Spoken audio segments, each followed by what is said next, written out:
Miramos agora máis cara ao norte de Europa, imos cara a Polonia, Dinamarca, e aí temos con nos a Juan Vergara, politólogo Juan Vergara, que é especialista en políticas europeas, traballou para organizacións internacionais, para a Fundación Galicia Europa, é membro do Couto Mixto, e é xunto con María Sabarís creador de Fora do Mapa, un podcast en galego dedicado a analizar e divulgar a historia e a cultura das moitas minorías étnicas, religiosas e lingüísticas existentes no continente europeo. Boa tarde, Juan. Ola, boa tarde desde Vigo. Viñenme aquí pasar as vacacións. Graciñas por me invitares, un placer estar convosco, participar disto. Vou ser bastante breve cas presentacións para recuperar un pouco de tempo. Temos connosco a Xaquín Peresindín, que está máis ou menos entre Polonia e Dinamarca. Ele é sociólogo, viviu durante moitos anos en Gdansk, que traballou como analista de mercados lusófonos para Reuters e desde hai uns aniños traballa en Copenhague. E ademais temos a Victoria Grigjersets, que é unha galega da outra Galicia, anda que seguramente ela prefira que chame Małopolska, é de Cracovia, licenciada en Filoloxía Portuguesa, políglota, e desde 2008 tamén é galega e traballa no eido turístico. Boa tarde aos dous. Boa tarde. Boa tarde. E vou ver se me escoita. Sí, escoitas. Hai que minutos aí sentados. Escoitasme? Sí, escoito. No caso de Victoria, ela está en Cracovia agora mesmo. Non sei onde estás ti, Xaquín. Agora mesmo estou en Nova York, porque vin a unha conferencia. Ok, perfecto. Pois mira, ainda máis internacional. Pois, primeiro de todo, a pregunta que se repite con todas as entrevistas, que é como se organiza a emigración galega tanto en Dinamarca como en Polonia, si é que se organiza. Comeza ti, Victoria. Hola, boas, pois a mí xusto pilladesme en Cracovia. Eu normalmente vivo en Compostela, que son o caso inverso aquí dentro da diáspora galega espallada polo mundo. Eu son o caso inverso, son unha polaca que veu vivir a Galicia, a Compostela. Eu, o mellor, claro, pode ser que teña unha información un poquinho caducada, no sentido que emigrei xa fai 15 anos. Daquela, eu son de Cracovia, estudei aquí na Universidade Jagiellonski, daquela tivemos unha iniciativa, a nosa profesora, que é a nai non oficial de todos os galegos, María Filipovic, tivo unha idea de iniciar un centro de estudos galegos. Obviamente ligado á universidade, todo. Ela daquela convidaba a moita xente para dar concertos, para dar estas veladas de poesía, visitas, etc. E para organizar tamén, por outro lado, para dar a coñecer a Galiza aos polacos, por outro lado, de integrar os galegos que viven en Polonia por aquí. Pero, ben, vexo que tivo uns anos así de funcionamento e despois, como din os portugueses, quedou un poquinho a cousa en augas de bacallau. que non vin, busquei, pesquisei, pero non houve moita continuación dese centro. Ben, eu penso que galegos en Polonia, a velos hai, nos, obviamente.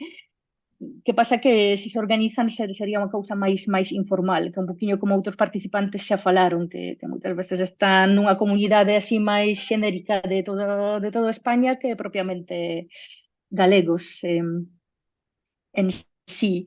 Bueno, moitos viñeron aquí por razóns laborais, sobre todo, ou polo amor ao arte ou a unha persoa, basicamente. Entón, cousas da vida. Pois sí, é un poquinho o coñecimento que teño eu e desas iniciativas que intentamos propulsar aí 15, 10 anos. E agora mesmo tería que profundizar un poquinho ese estudo. no caso de Gdansk ou de Copenhague? Sí, bueno, empezamos por Gdansk. Sí, alguén falaba antes de que non era sinxelo ser galego no estranxeiro. Eu penso que en Polonia non foi fácil, ou polo menos en Gdansk, non? Que é unha cidade intermedia, digamos, de Polonia. Eu sei que, por exemplo, en Varsovia hai un centro de estudos galegos que leva a Ana Garrido, que están facendo un traballo increíble, e que tiven a oportunidade de visitar para unhas conferencias. Nese sentido, hai moita xente, moitos académicos interesados en Galicia, especificamente en Galicia, non? Tamén en Gdansk algo, coñecín algún académico que tiña interese dentro da Facultade de Filoloxía, pero, bueno, en termos xerais, eu cando cheguei alá polo 2010, isto era realmente complicado exercer un pouco a túa identidade galega, non? O que pasa que, bueno, vas encontrando así algúns espazos, non? De persoas que de alguma maneira te permiten exercela.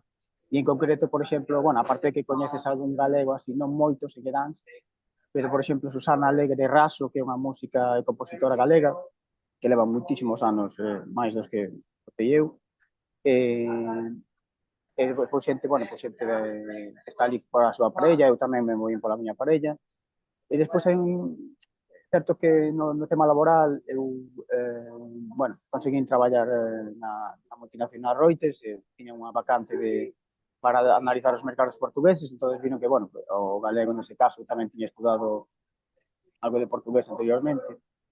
Entón, fui entrando por esa vía laboral e ali sí que, bueno, lembro ter coñecido un galego, pero despois, por exemplo, cos portugueses sempre foi un refuxio, non, identitario, non, porque é certo que podíamos ter incluso máis que os brasileiros, non, moitas veces os brasileiros tamén, posiblemente a nivel lingüístico, sexa máis sinxelo entender a primeira, nun primeiro instante, pero cos portugueses, cando estableces unha relación máis a longo prazo, hai unha proximidade, non? Que ao final fai que te sintas un pouco na casa.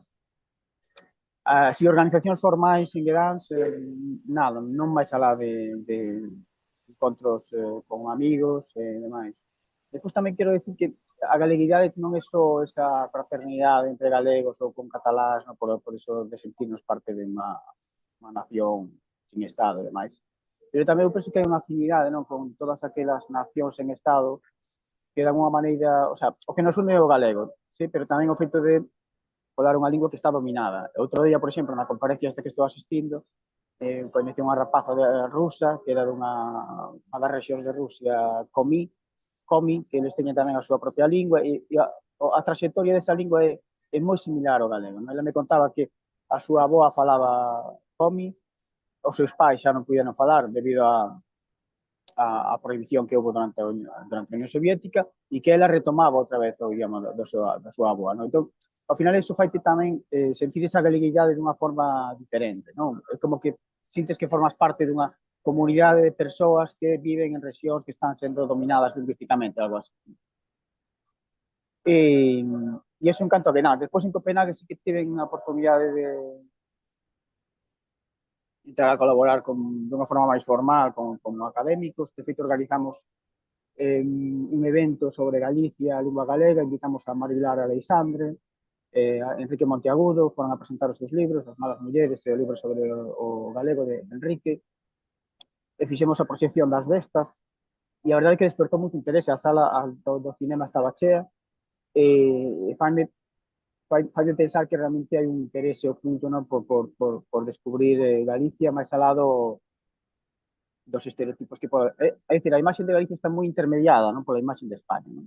Cando ti mencionas Galicia entre os dinamarqueses, pois hai unha non está claro exactamente a que nos referimos, non?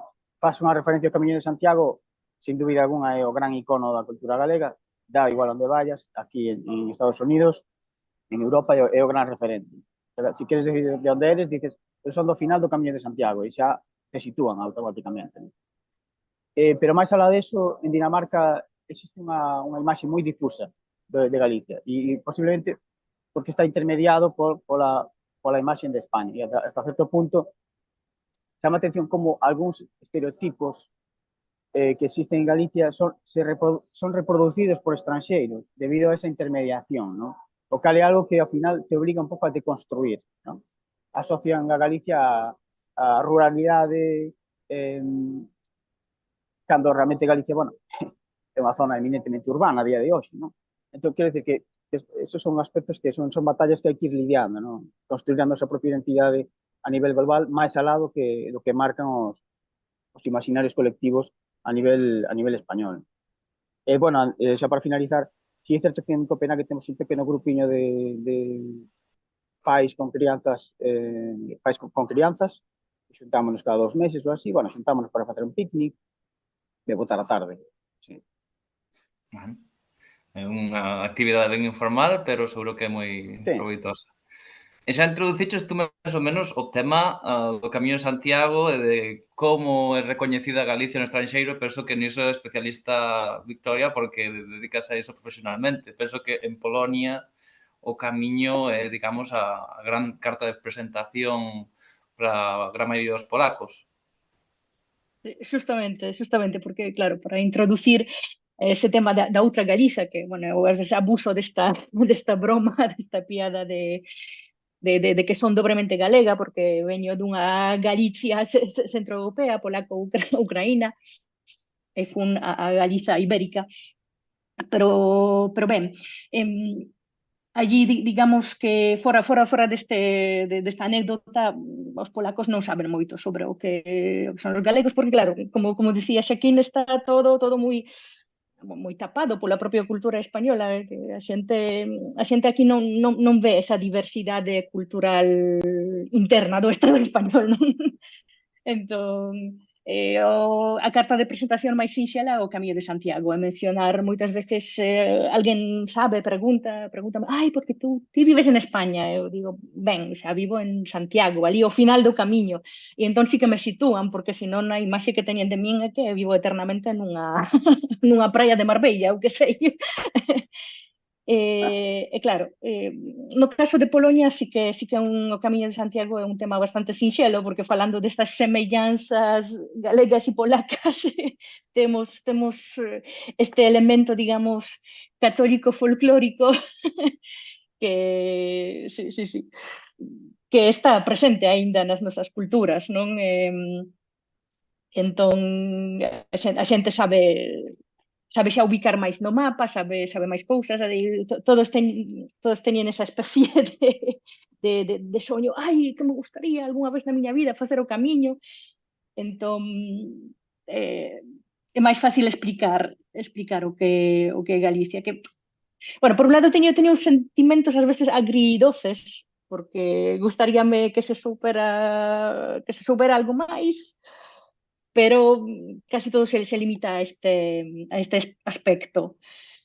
Que, ben, claro, eu vexo os problemas dende outra perspectiva, porque, claro, eu vivindo en Santiago, vemos agora os problemas máis recentes, son toda esta masificación, turistificación, que os peregrinos e os turistas que están botando a xente das súas casas, da zona bella. Hai agora un cambio de paradigma así bastante forte, que son os temas de día a día de hoxe. Pero, claro, estando no estranxeiro é a carta máis sinxela de xogar, estando en Polonia, que a carta de Catedral de Santiago, de Camiño de Santiago, o mellor de Fisterra, etcétera. E que diríades que nos une culturalmente a galegos e polacos e daneses? Si é que nos une algunha cousa máis que, no caso dos polacos, o catolicismo, se cadra?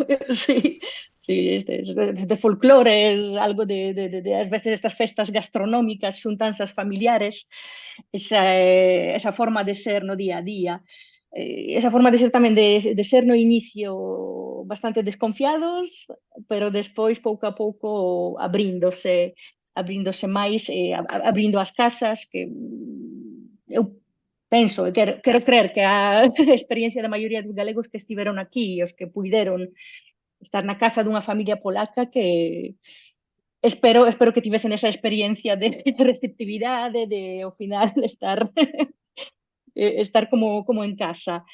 Entón,